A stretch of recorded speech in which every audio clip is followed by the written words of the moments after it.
নমস্কার বন্ধুগণ, সবাই কেমন আছেন? টকমিস্টাকিস কিচেন আপনাদের সুস্বাগতম। আমি আজকে বানাবো নিরামিষ গ্রেভি পনির।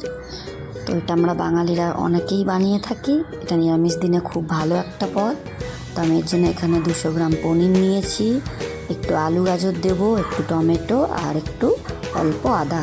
আর এখানে বাদাম ভিজিয়ে রেখেছি, আর এখানে পোস্ত ভিজিয়ে রেখেছি। এটা আমি মিক্সারে গ্রাইন্ড করে নেবো। আপনারা চীনাবাদামের জায়গায় কাজু বাদাম দিতে পারেন, সেটাতে কোনো অসুবিধা নেই। তো এখানে আমি কড়াইটা গরম করে নিয়েছি, নিয়ে তেলটাকে দিয়ে দিচ্ছি। দিয়ে আমি পনিরগুলোকে হালকা ভেজে নেব। মালাই পনির কিন্তু দেবেন, খুব ভালো হবে খেতে। এটা কিন্তু এই রেসিপিটা কিন্তু ভাতের সাথে, রুটি, পরোটা সবার সাথে খাওয়া যায়। ভীষণ সুন্দর একটা পদ। অবশ্যই আপনারা বাড়িতে একবার ট্রাই করে দেখবেন।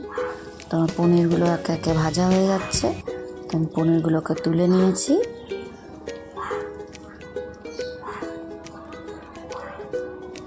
তুলে নেওয়ার পরে আমি ওই তেলের মধ্যে আলু আর গাজরটাকেও ভেজে নেব। আমি এখানে একটা আলু দিয়েছি, আর বড় গাজরের অর্ধেক গাজর দিয়েছি আমি।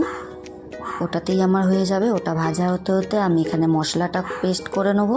তো এখানে টমেটো আর আদাটাকে আমি একসাথে পেস্ট করে নিচ্ছি।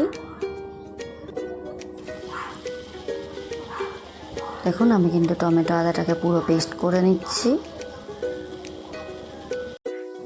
এবার আমি পোস্ত আর বাদামটাকেও বেটে নেব।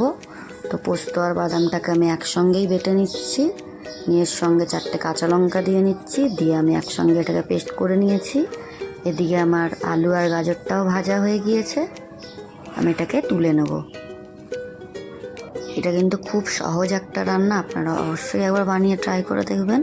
এদিকে তেলের মধ্যে আমি তেজপাতা আর গোটা গরম মশলা দিয়ে নিয়েছি, আর একটু সাদা জিরে ফোড়ন দিয়ে টমেটো আদা পেস্টটাকে আমি তুলে দিয়েছি তেলের মধ্যে। এটা কিন্তু দিলে কোনো কাঁচা গন্ধ থাকবে না।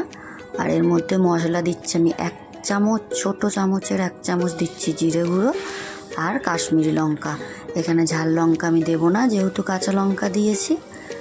এটাকে দিয়ে আমি একটু ভাজা করে নেব। দেখুন, এটা দিয়ে কিন্তু মশলা থেকে তেল বেরিয়ে গেছে। এবার আমি এর মধ্যে নুন দেব। তো নুন দিয়ে নিয়েছি। এবার আমি ওই পোস্ত আর বাদাম বাটাটাকেও তুলে দিয়ে দিচ্ছি। এটাকে আমি তুলে দিয়েছি। এবার এটাকে ভালো করে নেড়ে নেব। এত সুন্দর কালার হয়ে গিয়েছে, তেল বেরিয়ে গিয়েছে।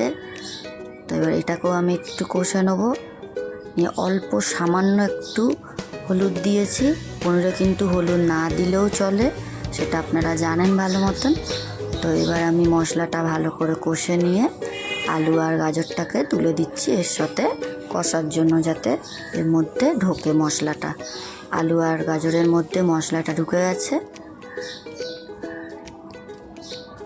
মশলাটা কষা হয়ে গেলে আমি ওই পোস্ত বাটার যে জলটা ছিল ওটাকে আমি দিয়ে নিচ্ছি।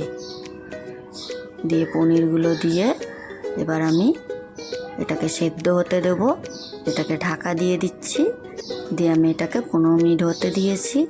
দেখুন, এটা কিন্তু হয়ে এসেছে। আলুটাও আমার সেদ্ধ হয়ে গিয়েছে। এর মধ্যে অল্প একটু চিনি দেবো। এটা যেহেতু নিরামিষ রান্না, তাই অল্প একটু চিনি দিলে ভালো লাগে।